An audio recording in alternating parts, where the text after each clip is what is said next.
परंपराएं हमारी संस्कृति का अहम हिस्सा हैं। रूढ़ियों को एक बार भी भूल जाएं तो परंपराएं हमें बहुत कुछ सिखाती भी हैं। यहाँ तक कि बहुत सी परंपराएं तो कुछ न कुछ साइंटिफिक लॉजिक से भी मेल खाती हैं। अब एक ही गोत्र में शादी ना करने की हिंदू समाज की प्रथा को ही ले लीजिए, यहाँ भी साइंटिफिक रीजन जुड़ा है।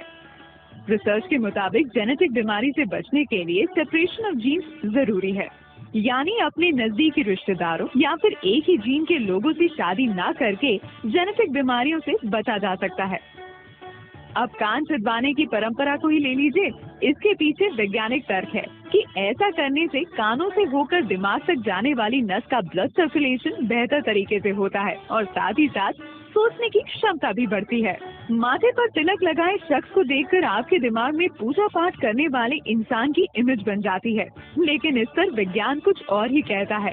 दोनों आँखों के बीच आज्ञा चक्र होता है, जहाँ तिलक लगाने से कंसंट्रेशन बढ़ता है।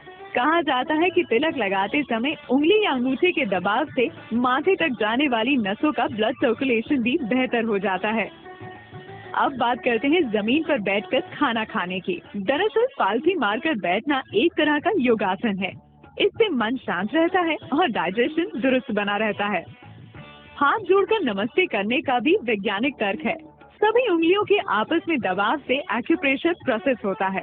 इसका सीधा असर आँख, कान और दिमाग पर होता है। इस दबाव से सामने वाले व्यक्ति को लंबे समय तक याद रखा जा सकता है। फिर से बात करें खाने की। कहा जाता है कि खाने की शुरुआत तीखे से और अंत मीठे से हो। वजह यह है कि तीखा खाने से पेट में पाचन तत्व और अम्ल एक्टिव हो जाते हैं और डाइजेशन सही तरीके से होता है। और अगर तीखे से पेट में जलन की संभावना बने तो उसे आखिर में खाया मीठा दूर कर देता है। पीपल की पूजा का भी वैज्ञानिक तर्क है। दरअसल पीपल की पूजा भूत प्रेत भगाने के लिए नहीं, बल्कि पेड़ों के सम्मान में की जाती है। पीपल एकमात्र ऐसा पेड़ है जो रात में भी ऑक्सीजन देता है, जिससे इसकी इम्पोर्टेंस और भी बढ़ जाती है। हिंदू धर्म में विवाहित महिला सिंदूर तो लगाती है, लेकिन शायद इसके पीछे की वैज्ञानिक वजह जानती है। दरअसल सिंदूर में हल्दी, चूना और मर्क्यूरी होता है। इन तीनों का कॉम्बिनेशन बॉडी में ब्लड सर्कुलेशन को कंट्रोल करता है। चोटी रखने के पीछे भी कुछ ऐसा ही तर्क है। जिस जगह पर चोटी रखी जाती है वहाँ दिमाग की सारी नसें आकर मिलती हैं, जिससे दिमाग शांत रहता है और गुस्सा नहीं आता। साथ ही सोचने समझने की क्षमता भी बढ़ती है। ये थे कुछ लॉजिक जो बताते हैं कि परंपराएं यूं ही बस निभाने के लिए नहीं है।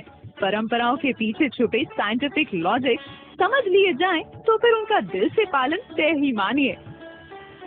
दैनिक भास्कर.com की रिपोर्ट।